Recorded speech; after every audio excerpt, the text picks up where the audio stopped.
Hi, hi everyone. It's nice to be here with you all today on the second nominations webinar for AIXR, their 5th annual awards in 2021. I'm Amy Hedrick. I'm the CEO and co-founder of Cleanbox Technology. We're a premium UVC hygiene company specializing in surface decontamination, and we've been very, very active in the XR community from day one. It's my pleasure to be here. I'm a previous finalist last year, which was a wonderful experience for myself personally, knowing a lot of the other nominees and players in this world. And it was also a pleasure for my company because we were really excited to be able to share that as a team and celebrate the other finalists, nominees, finalists, and then winners. So today we have Joanna Popper, I believe, will be joining us. She's the global head of VR for location-based entertainment with HP. We have Mary Matheson, who's the director and VR creator of Macondo films.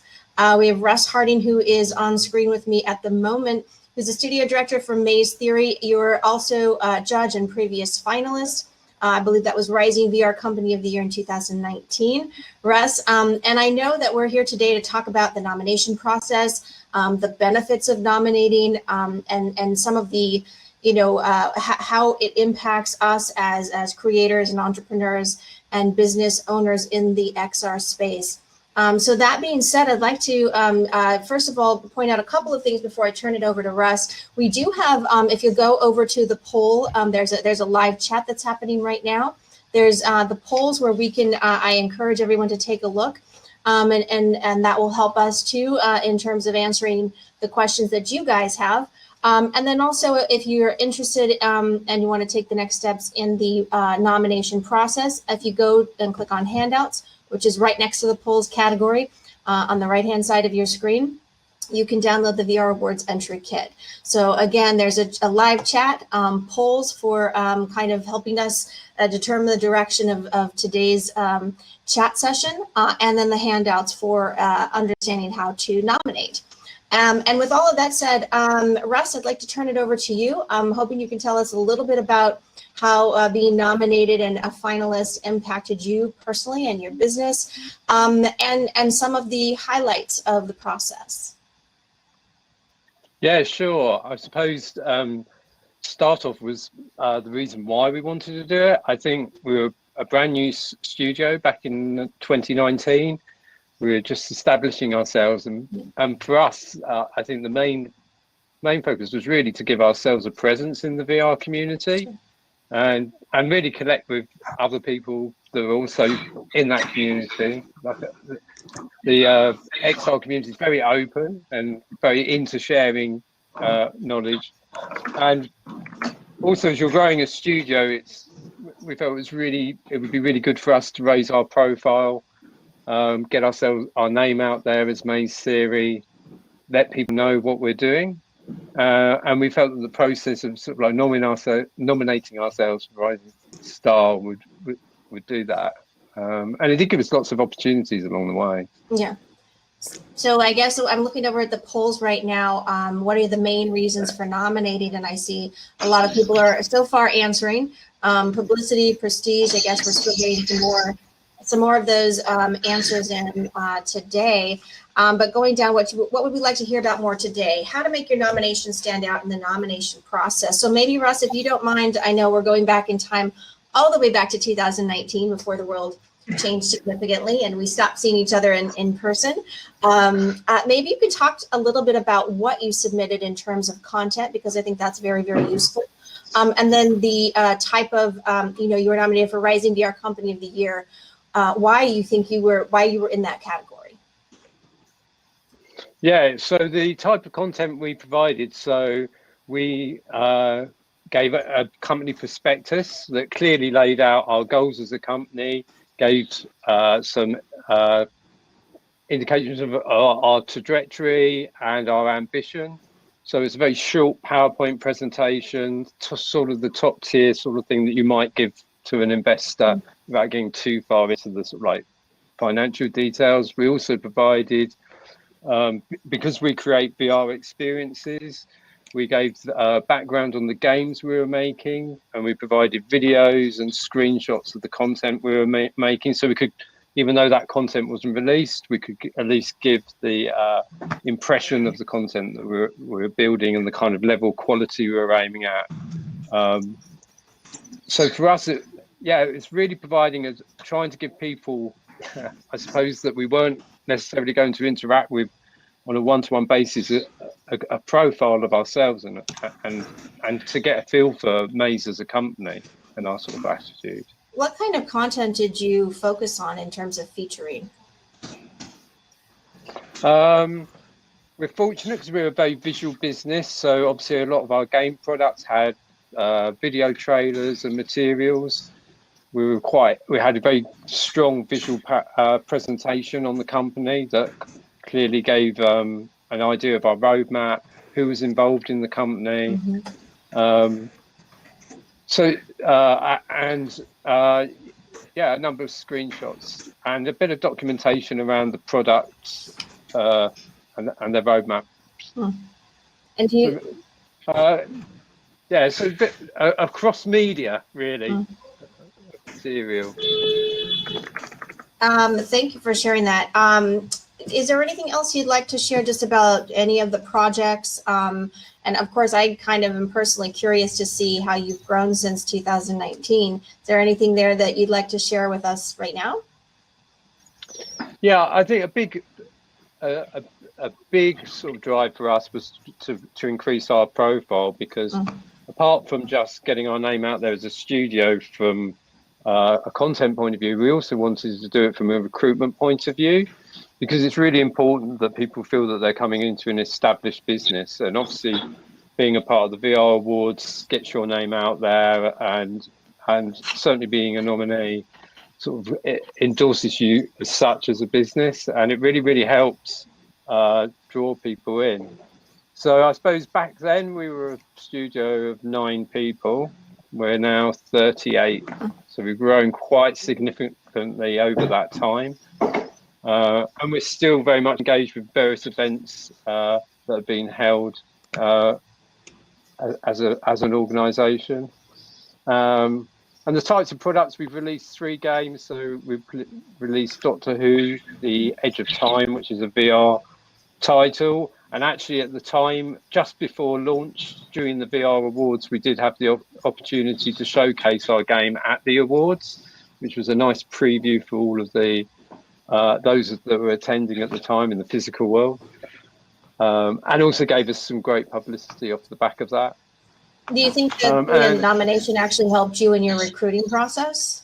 I mean, did you notice a significant difference there?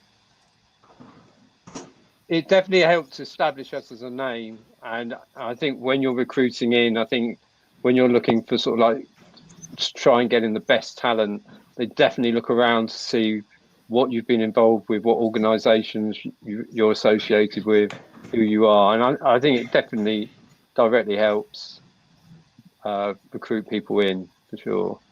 Do you think that impacted, I guess, I don't know if I can ask this question, but people have indicated that they're interested in, main reason for nominating and business being one of those answers, in terms of either whatever you feel free to share on the business side, not only revenues, but investors and the way that your business has been able to grow and gain traction, outside of course, hiring talent. Is there anything there you'd like to share on in terms of how the nomination positively impacted you? So I think during 2019, I think it's early part of 2020 actually, we've received our first major round of investment, and it's without, it obviously helps to have that you're a nominee of the VR Awards as a badge on your investor's deck. Again, it endorses you. There's a lot of due diligence that was carried out during the process of being nominated. We did meet with a couple of the judges to go through our business plan. So they did put us through a bit of due diligence, and I think that's really reassuring to people that are investing within the business, that they know that you've been subjected to scrutiny from various other groups. So. Yeah, I think it had a very direct influence. It's a very, very fair answer. Thank you for sharing that. Is there anything else you'd like to share on the nomination process? I'm looking at some questions in here. We've got some people in California, people in Boston, Spain. Great to see everyone. Korea. So to be honest, I think we found that it was relatively straightforward. All of the materials that we did supply, we had versions of. The only thing that we did do is try to take the view of the audience. So thinking of the judges and thinking that obviously they were going to be fairly remote. But we did find that actually pulling the materials together as a new business, you've always got lots of materials around, and giving that story of our company was relatively straightforward. The application was all driven online. It was a straightforward process, and it was really and it's really exciting for the team that you have on board at that time to be nominated for something, especially so early on, just before we're getting a product out. It was a really big boost to the business. Yeah, good timing. Yeah, it's great. Joanna, it's great to see you on here. It's been a while. Nice to see you. And Joanna, you've been a judge. I introduced you earlier, but as a reminder for those who are just joining us, Joanna is the global head of VR for location-based entertainment for HP. And she's been a judge previously. Just tell us a little bit about yourself and your experience as a judge and maybe some of the highlights to start. Sure. Hi, everybody. Nice to see you all from all around the world today. My name is Joanna Popper, and I'm at HP. I head up our initiatives around go-to-market for VR and location-based entertainment. And I've been a judge for the last, I want to say maybe 3 years or so. Definitely pre-COVID as well as during COVID. I've judged in a number of different categories across experiences, location-based entertainment, gaming, as well as some of the other, but mainly on, I think across various categories. And I'm also on the board of the organization, and so really find the organization helpful for companies, to connect companies, to have them know what is happening. We did a little stream the other week together with Column from Facebook and Vicky from ILMX Lab, and everyone had the opportunity to ask, about the businesses, about what's driving, about what kind of content we're all looking for, what kind of content we're working with, about our products, about our, really lots of different questions. So I think that it's, the organization is very helpful to people for numerous reasons. On the judging side, I think we look for, in each category, there's like that unique essence of what, how does this content or this project or product, further the industry? How does it do something unique and sort of endemic to virtual reality, and stand out? And so, whether it's something like a location-based entertainment piece where, you're giving people the opportunity to come and experience VR, many for the first time, and so what does that content do to further that, and to drive that storytelling and drive that like lived experience that only VR can do, and in such a unique way. It's an interesting perspective because, of course, from a judge's point of view, you're looking for something different that oftentimes nominees are not really sure. Sometimes, if you're nominating yourself as a company, you have ideas of what you think makes you special and stands out, and what you'd like to promote, what you'd like to focus on, maybe the project that you're the furthest along with. But sometimes that correlates with what judges are actually looking for, and sometimes it doesn't. So would you like to elaborate a little bit more on what makes sense? And also, remember there's quite a few judges too, right? So there's, we have the categories, and I think there's a description from each category of what is the goal. But so, and we sit and we watch, maybe we've seen a lot of the content, but in the past, maybe we haven't, and so we sit and we watch them all. And, I'm also a voter for the Emmys. I'm a voter for, quite a few other category, other types of awards. And so there is some, level of like, and that's why there's so many judges, because you need a variety of people to give their input, because I would say content itself is quite subjective, and what resonates with one person may resonate differently with somebody else. And so there's there's different categories, like there's the technical feat of it, there's the storytelling of it, there's the audio, the overall. So there's kind of different slices that we'll look at, and I think we score on different things, and then it all comes together for a total package. Yeah, definitely. But I would say to your question, to what you just said, I mean, what I would still offer to companies considering is, put the work that you think is your best work forward, right? I wouldn't try to game the system, because I don't think that you would, be able to figure out how to game the system. So because I'm one of many, many judges, and so any other judge would probably, they're slightly unique and different point of view on it.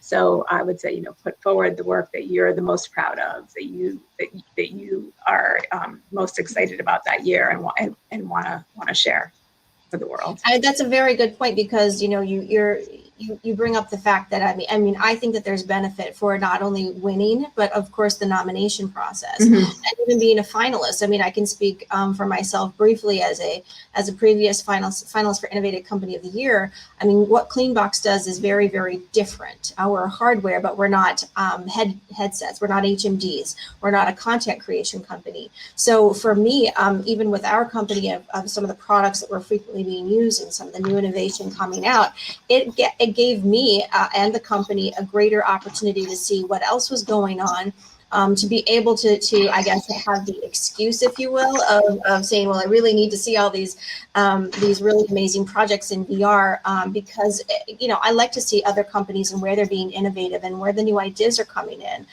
So I think it's beneficial from if you want to look at it strictly from a business point of view, seeing what else is out there, seeing how other companies are growing, seeing how you could work with them, how and sometimes it'll inspire really great ideas, for your own business.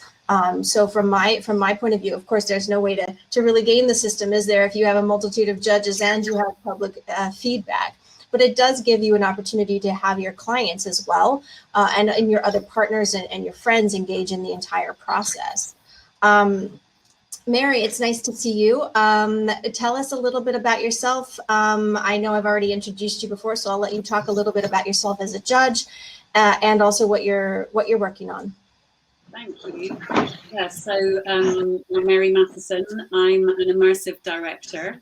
I tend to direct documentaries on the whole. And I also, I'm course director of a master's in immersive stories at Royal Holloway University in London. And I guess I was kind of interested a little bit in some of the things you were talking about, both to Joanna and Russ, about how important these awards are. And I think, it's so important to have something that's particular to our industry, and that really does showcase the industry. And the fact that I was kind of looking back, because actually I've sort of been a judge since 2019, I think was my first year. And I was looking back at some of the extraordinary, the list of the nominees and I think that was when you won the award as well. And I kind of think, gosh, rising company, and here they are now, they've got Peaky Blinders, they've got Doctor Who. And so, anyway, I think, in terms of what I as a judge, I tend to be, because of the work, my background, I tend to judge some of the experiences like Film of the Year or Experience of the Year, maybe also the Social Impact Award. So that's more the areas that I'm judging. It's a bit different, I think, from what you guys were talking about in terms of what I would look for in a nomination, or, it wouldn't necessarily be about a package. With these, you're really looking at the actual experience itself. It might be helpful to have something like a very small summary of what it's about, or the rationale behind what it is that the want to achieve. But essentially, it's based on the experience itself. And speaking to that, like Joanna says, for me, it's really about experiences that are taking the entry honour level. So, last year there was the Under Presents, which I thought, was a really brilliant piece of immersive work where it was mixed with live performance. And in a sense, that really sort of is very typical of that year, right? It almost kicked off that year, and how, because of the pandemic, theatre and live performance had to adapt. So, suddenly the Under and Tentacles, who produced it, are sort of way ahead of the game of everyone else in theatre, because they've been doing it now for a few years. So, it's really looking for something like that, where obviously it's entertaining, it's powerful. I feel really immersed in it, I feel around there in the experience, but also it's something that I've never seen before, and that sort of pushed me as a creator myself, and somebody who even teaches it now as well. It sort of really blows my mind a bit as well. So there's a timeliness component and a social relevance to some of that I suppose in the nomination process, if you have nobody was anticipating the pandemic, so that's an interesting way that played into how they were nominated, and how that went. I mean, you and Joanna have both been doing this, as she mentioned, for a number of years. Is there anything that has, I suppose, changed in your process, as well as stayed the same in, coming back to giving people advice on how to best nominate the work that they're doing?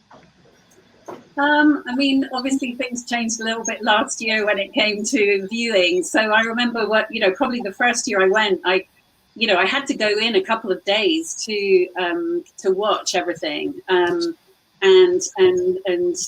went into a place that was sort of set up by AIXR for judges to go in and sort of go through all of the experiences and sort of be blown away like the entire day, you can imagine. Whereas last year it was all kind of online, partly because of the pandemic, but also, we've got equipment now, and it's possible to just jump in and watch experiences. So, God, in terms of tips about what to nominate, obviously, I think your best work, what Joanna said, it really spans for particularly the areas that I'm working in, or judging, sorry.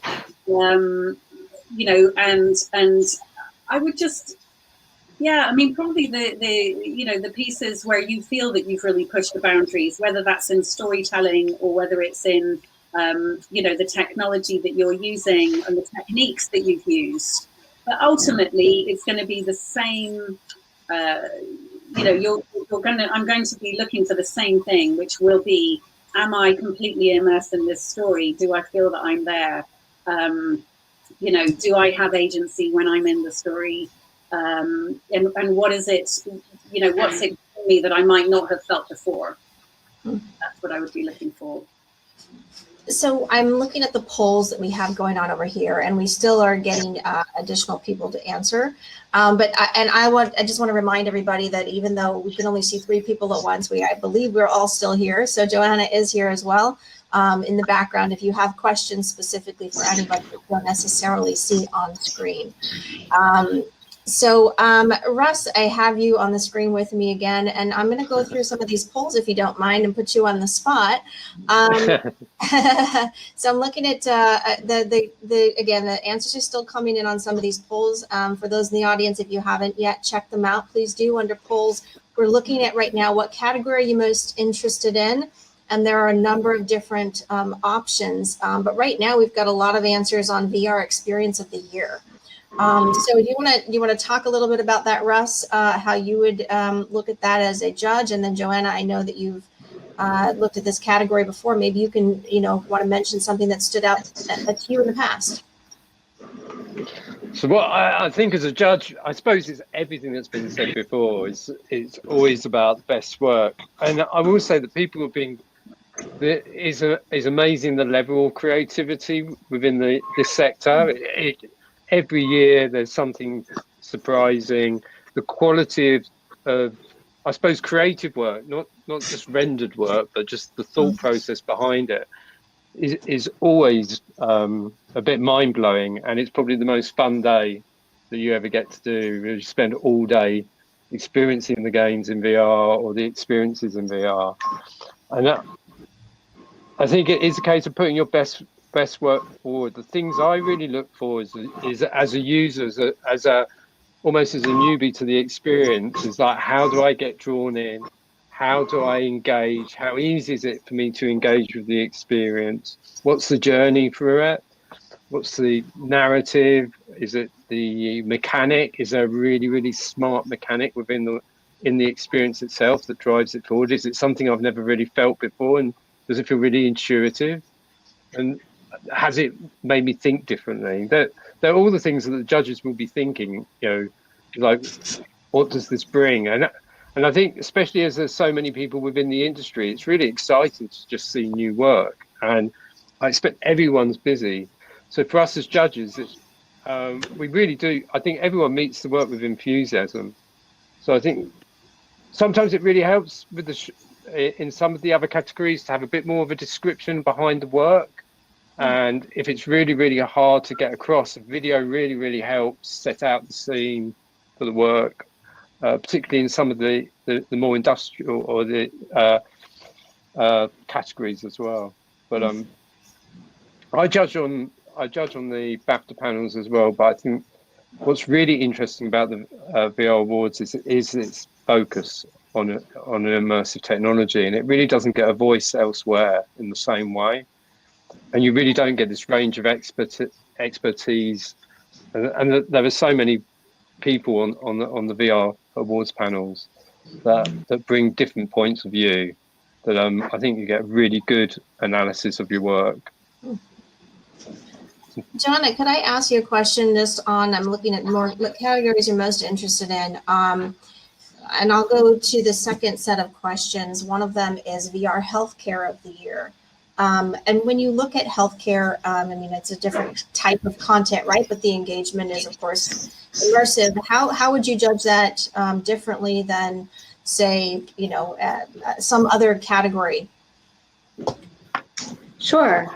So yeah, when you're looking at the enterprise categories or the healthcare categories, I think the overall impact and, like, what is the problem that is being solved? What is the scope of that problem? And then how are they showing the work that's being done and, like, the difference that's being made, right? Because in something like healthcare, you're using this new technology to solve huge challenges in the world, right? Like, we're in the middle of a healthcare, or maybe not the middle, hopefully not the middle. We're hopefully towards the tail end. Hopefully of this a global healthcare crisis. So, and certainly not that all the projects are focused on the pandemic, but whatever the issue that they're tackling, whatever they're doing, like, how are they using the technology in an innovative way to help resolve, to make, in those, it's certainly like, to use the Silicon Valley cliche, like, to make the world a better place, but that's exactly what those companies are doing. So that aspect, like, what is the size of that problem? How are they maximizing the use of their skills, their storytelling to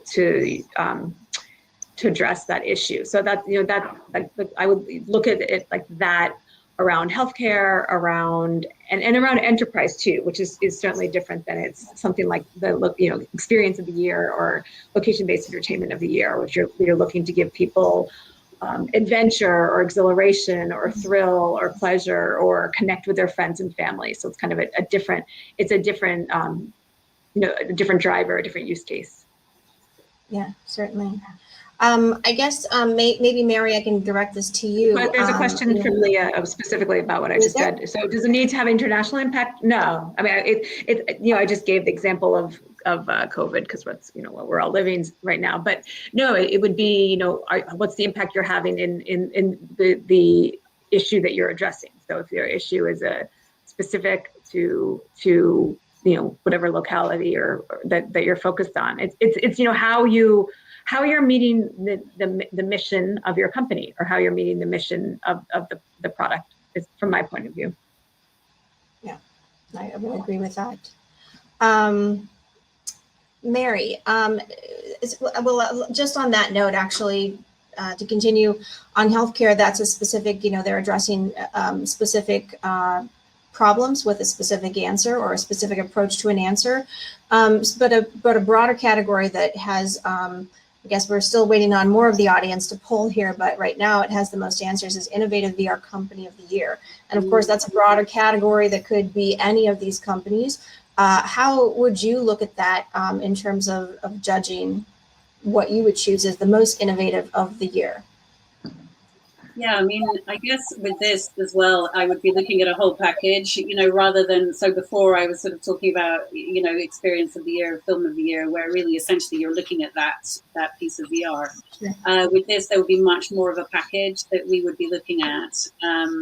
And it would be, we'd be looking at something where you're really taking the industry on to another level in different particular ways. So, it could be along technological lines, or some of the work that your company did as well. And I suppose there might well be many companies this year who've innovated because of the pandemic. So again, it would be something that where you sort of feel that there's an innovation that's taken place, but that it's long lasting as well. It's not something that's just for the moment.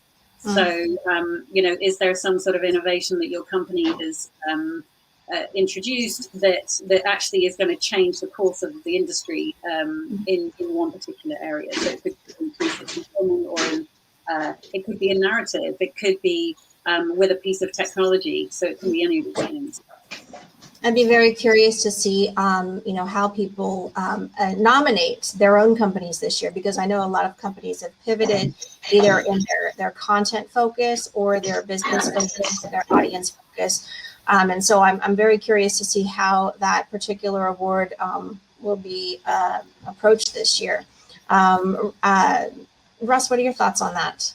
Anything else? Yeah, I think it's a really interesting category, because obviously the whole industry is based around innovation, but it is interesting to see what people bring to the forefront, because it can be something as wide-ranging as bringing something revolutionary to the industry, but it can be just an innovation that changes the format of your company, or drives, as you say, a new form of technology that helps in the aid of storytelling. Or so I think it's always an interesting category to see what falls into it, and probably one of the most open, I think.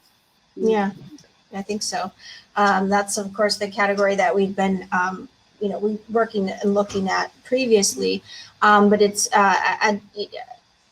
for as previous judges, both of you guys, do you how do you weigh that particular award with content versus hardware? I think that's quite interesting. Yeah, sorry, go on. No, I think it is quite interesting, because they are quite synonymous at times. I think with the hardware, it's about how it pushes forward the medium. What does it bring that empowers us as creators or developers? What are the new innovations in that? I think that would always be something that you look for in the hardware. Mm-hmm. So there's a very, very tech focused. I think tech and creative, and I think that's what's great about this industry, because it's the technology that will empower the creatives. So be that the way that we use tracking, or how that empowers a wider audience, because I think it's the impact it has and the use that it has, rather than just the physical hardware side. So on that note, I'd like to, when you're nominating content, you have content to share that people will watch and engage in, and judge how well they engage or how well they connect to the material, and so on. And if you have a tech innovation, it's really more about how you present that in a package, right? And so I'd like to, any of you, Russ or Mary or Joanna, if you want to give some feedback to the attendees, if they're nominating themselves or another company in this particular category, how do you guys think you best understand that innovation? How do you want to see it in a package? I mean, I would really like to see it demonstrated. So you want to see it, as Russ says, like as a creator myself, I would want to know, what I can do, how I could use this in my own practice. So what they could do is have some examples of people using it within an experience. And actually, if there was a way of doing that so that you show more than one, that would be really great as well. So you're demonstrating the various uses. You can do that in a sort of pitch deck, or you could do it in a film. It could be just a 2D film that is a screen grab or whatever. Visuals are good, I think, for me personally. I really like watching a film, but not very long, probably like most people. I think I would just really like to see it demonstrated. That's how so that then we could see how we could use it within our own practice. Russ, what do you? Yeah. I think for me, it's about trying to present it as a consistent story, and not really just submit a load of bits of marketing material where people are trying to piece together what the whole of it is. And I have seen, a number of nominations that obviously gathered materials, and it doesn't yet really give the overall impression of either the technology or the experience or the innovation. So I would just think about it as a short story that you're presenting to the judges, and to get your message across. And I agree, short film, pitch deck, pictures more than words is always really helpful, because it's, I guess, pitch deck style: problem, innovation, solution. Yeah. Very, very simple. One question, let's see, Arthur has a question in the chat. Can the judge's statement contain actual gameplay or any supplementary visual materials, or should it just be a video of a head talking about the game with all the visual materials sent separately? Who wants to answer that? Wow. Joanna. It depends. Yeah. Go ahead, Russ. Yeah. I like to play everything, definitely. If I'm not playing everything, I like to hear the developers giving me the user story. So you'd like a walkthrough and just highlighting the user flow as you go through. But for me, it's always the user experience that we're trying to see, particularly in games. I want to feel it as a user. I want to ideally play it. But your walkthroughs should feel like YouTubers. That's always the way that best expresses it to me. How are you, Joanna? Well, to go back to the question before, when you think about Innovative Company of the Year, I mean, I think the story, Ross said about you're telling a story. The story is, what is your company doing uniquely that nobody else is doing, and why does that matter? What is that pushing forward in the industry? What is the innovation like? And there's many different ways to innovate. You talked about hardware, you talked about content. There's, you can be innovating in terms of storytelling, innovating in terms of, having a live audience in there. You could be innovating in terms of making a difference in tech that makes VR more accessible to people, or, more impactful. There's lots of different ways, but I think it's really taking, if it's your own company or your own content, kind of taking a step back from it, trying to look at it as a sort of impartial party and thinking, what is unique about this and what's driving it and what differentiates it that nobody else is doing, and then why does that matter? Or thinking back, looking ahead 5 years or 10 years, and then thinking back, what was it that this company did that year that really made a difference for the future. So that's on that one, that's something that I would add to that. And then the other thing to remember, in some of the cases, some of the judges will have seen a lot of the projects or be very familiar with them already, and then there'll be others that maybe they're seeing for the first time.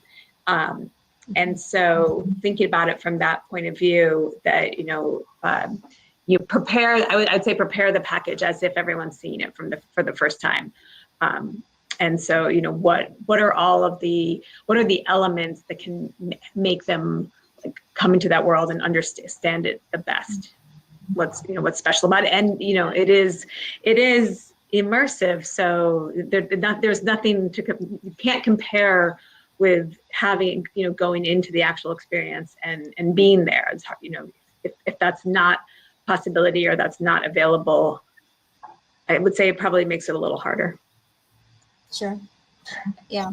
I think maybe my own answer to some of that question would just be to add some feedback on, what if you're close enough to a project, you can explain what you think are the highlights, but even as a talking head, you should make that education more talking about like just as opposed to just say, hey, here's the story I'm trying to tell, here's what I did, here's what I think. Allowing, even going back to the talking head question, allowing somebody to better understand, putting yourself in their shoes and trying to explain it that way, if that makes sense. Let me look back at the polls for a second to see where we are. I think we're very close to, we've got about 5 more minutes here. And I want to make sure I answer everybody's questions. So while I'm looking through the polls, if you do have additional questions in general or for anyone specifically, please do put that in the chat room. I think we've talked about the nomination process a little bit. I think that was actually addressed a bit more in yesterday's or the first nominations webinar. The process itself, Joanna, do you want to add anything in terms of people who are just joining now? The nomination process and an overview? In terms of what aspect? I mean, the packet is here. Of the 1, 2, 3 steps, or anything anybody needs to know right now. Well, you can look at the handout. You can download it. Yeah, the entry kit. The entry kit is here. So I would recommend that people download it and look at the steps. And then if you have questions, I believe that people have posted awards at AIXR.org is where you can ask your questions if you have follow-up questions later. Great. Looking back through the polls here and seeing if there are any other questions in chat. Well, this is an interesting one. How are the odds of winning an award? Who wants to approach that? It's better than lottery. It's better than lottery, I think. There you go. Good answer. Probably better than winning $500 million. I think it's always worth going for it. I think that what have you got to lose, really, apart from the fee? And actually, you could become a finalist even if you don't win. I think, yeah, you've got to be in it to win it, as they're saying there. And also, honestly, as well, it's a really good process to go through. Frankly, I think it's worth it. I don't think nobody gets favors for being famous or well known. Plenty of people, companies and experiences have been winners who aren't particularly well known. So you're really judged on your work. It's not about other reputations or whatever. So I would always encourage people to give it a go. Yeah, if you get to the finalists, it looks like there's anywhere from 5 to 12 in each of the categories. So that's pretty good odds. Yep. Another specific question here. Let's see. Does it matter to the judges that a game is in early access? I've never judged the gaming, but so maybe Russ, you might. Yeah, that's fine. No, I think as long as the user experience is there and not completely broken, I think we've. If it's early access, I think that's acceptable under the rules. And we have judged stuff that's actually been in production and just been released. That's quite common, and most people are quite astute to dealing with that level of software. But again, it's really important that in that case that the user experience or the narrative is really clear, and that is not blocked by anything in the software itself. Probably noted at the beginning as well. Arthur has a question: how long should a judge's statement be? Devs can talk about their game for ages. I would say respect everyone's time, because there are a lot of nominations, and what you want to do is stand out, probably not because you talked forever, but stand out because of what you said. That would be my response to that particular question, and it looks like everyone is nodding their heads in agreement. Yeah. Okay, well, I'll just wrap it up. There is actually one VR Marketing of the Year, and that's an interesting category from my point of view. You're shaking your head, Russ, so I'll call on you. What do you want to say about that category and how somebody can best present for that category. I think this is really interesting as a category, and it's one we're quite excited about as a studio, because obviously marketing in this area is really difficult, because you're often having to explain to an audience what these experiences are like, and there are a lot of people you're bringing in new all the time. So I think this is a really interesting area to see innovation in, and I think it's one of the, actually content-wise, it's quite an interesting aspect. So we'd just like to see innovation in this area. I think it's something that everyone feeds off of as well, each other. I think it's an area that everyone's learning around how to market, how to communicate their experiences, products, hardware, games. I think it's, yeah. So it's an interesting category. I agree. It looks like we're about out of time, and I don't see any new questions in the chat. I'll give it just a second longer in case anyone wants to throw in a last minute question. Anyone else? So maybe if there are no further questions to answer, I actually like to give everyone just a last few seconds to close out and have any last comments. Actually, there's one more question for the potential. Let's see. Oh, too many more questions coming in. Timescales you'd recommend based on timing by when to update. I think probably a lot of these are questions that are answered in the handout. So if you guys want to take a minute and download that handout, and I think you can also email awards@aixr.org, so that if you have any specific questions on some of that process. So maybe I'll go to Russ, last comments, then Joanna, and then Mary, if you could close this out. Yeah, so my last comments are, I really encourage everyone to put your best work forward, and it will be met with a lot of enthusiasm. It's one of our exciting opportunities to play VR each year and see new things happening. So go for it. I think it's great. I would say the same thing. Yeah. Go for it. Yeah, it's putting it together. It's somebody said, what do you have to lose? So it's the time, that you would be doing something else, especially if you're a startup, there's limited time, you have to be really focused on priorities. So I would think clearly about, like, why do you want an award? What is that award going to offer you? What difference is the award going to make in the trajectory of your company or in the trajectory of your content project? And be really clear on that. So, and focused on what this means to you. And then, once you've determined that, and that it makes a difference for you, go for it and tell your story. And then that, I think putting it together will probably help you for other things that you're needing to do, if it's fundraising or, pitching your story to a festival, or pitching it for distribution, or meeting with investors. So, I think the packaging of it and the telling of it can help you in for many other things that you're likely going to be doing as a business, or as you grow your content. Yeah, that's great. Thank you. Yeah, Mary. Yeah, great advice, Joanna. And also, I think I would just add, be really focused on which award you want to go for. So, really be clear about why you're going for a particular award, and and what you're contributing to that part of the industry, and tell your story. I think is great advice.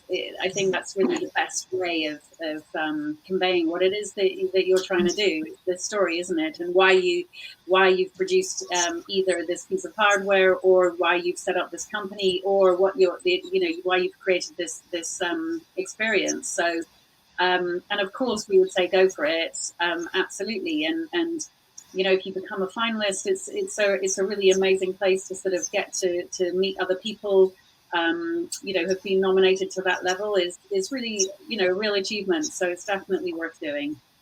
Yeah, I would agree with that. I would say as someone who was a finalist and not a winner, but a finalist, and I appreciated being in that place. It's great for me to even hear your answers right now, thinking back of ways that I could do better, in the future, and how to better present my product or my innovation, and thinking about it from a third party point of view. I think that's one of the most beneficial things about these webinars about the nomination. So I really appreciate AIXR for making sure that this happened, and I think that's a very valuable tool for the community. Thanks so much, Russ, Joanna, and Mary, for being here today, and I hope all of you found this really useful. So enjoy the rest of your morning, afternoon, or evening, depending on where you are. It's been great to be here. Thanks, Amy. Yeah. Thanks.